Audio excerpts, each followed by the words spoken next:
his voice, we really lose the conscience of the Senate.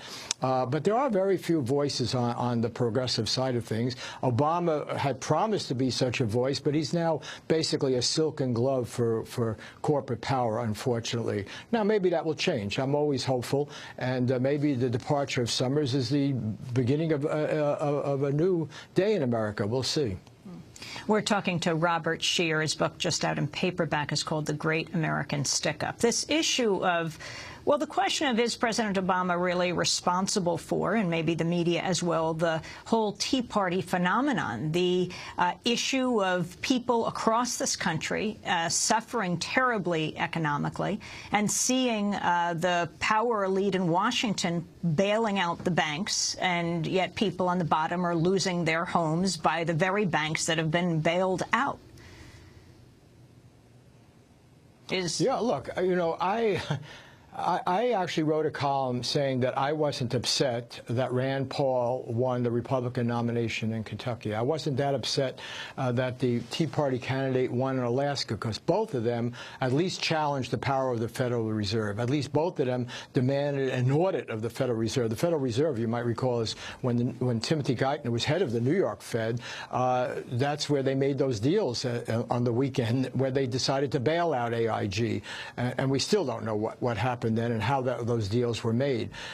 So, you know, there are some voices on the right that, to my mind, are reasonable and are making important points. And I think it would be fine to have a Rand Paul in the Senate. You know, yes, an honest libertarian voice would be helpful. But they're not going to solve the problems of this country, because this country is going to remain a mixed economy.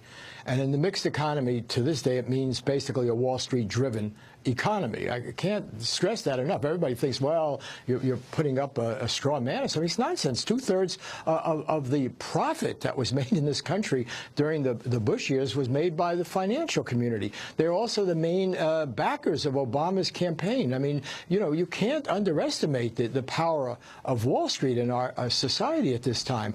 And they can control our politics, certainly when it comes to anything they care about. And take the case of Elizabeth Warren, for example. I mean, here was a perfectly reasonable, highly educated woman who dared speak for the consumer. I mean, there's nothing radical about Elizabeth Warren. All she's saying is, hey, let's look out for the people signing these contracts.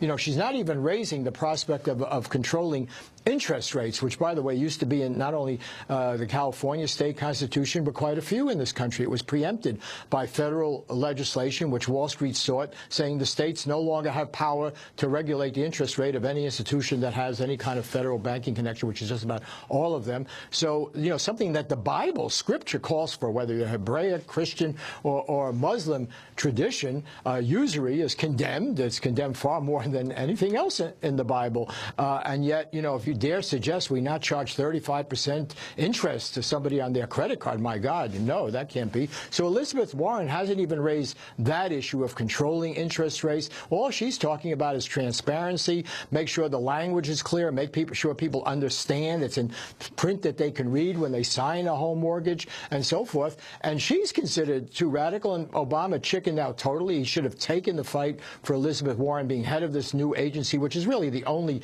important thing to come out of his financial regulation, was the creation of this agency. Unfortunately, it's tucked away in the Federal Reserve, so, you know, that's controlled by the banks. She will have to now report to the Treasury Department because of the way now she's an advisor, and he ducked that fight. And that was an important fight for him to have. And if the Senate wanted to turn this down, let's find out why, and let's get the public involved. Do they want a vigorous consumer representative in there? And let me just say one point also about these so-called brilliant people and the problems we're in and everything.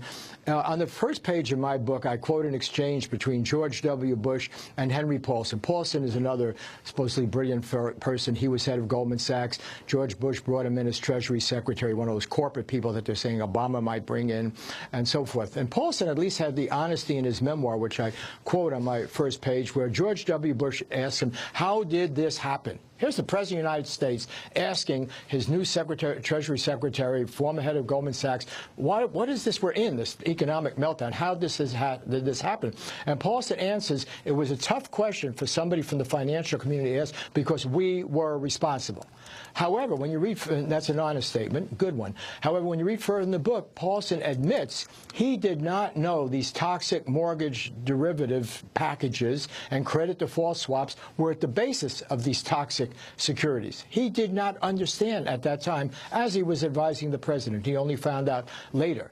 So when these people present themselves as very knowledgeable and on top of things, most of the time they're not. As long as the money is coming in, as long as the profits are increasing, as long as they're getting, as Robert Rubin did, $15 million a year, or Lawrence Summers can make $8 million just consulting and speaking for Wall Street, they don't want to look a gift horse in the mouth, and they'll go along. And they don't really care whether it explodes after they've gotten theirs and hurts the rest of us. Robert Scheer, thanks so much for coming in. His book is just out in paperback. It's called The Great American Stick-Up, How Reagan Republicans and Clinton Democrats Enriched Wall Street While Mugging Main Street. Was a reporter with the Los Angeles Times, a columnist for more than 30 years, as the editor-in-chief of truthdig.com. This is Democracy Now!, democracynow.org, The War and Peace Report. We're sticking on economics, barefoot economics, when we come back. We'll speak with a Chilean economist about what's happening in the United States. Stay with us.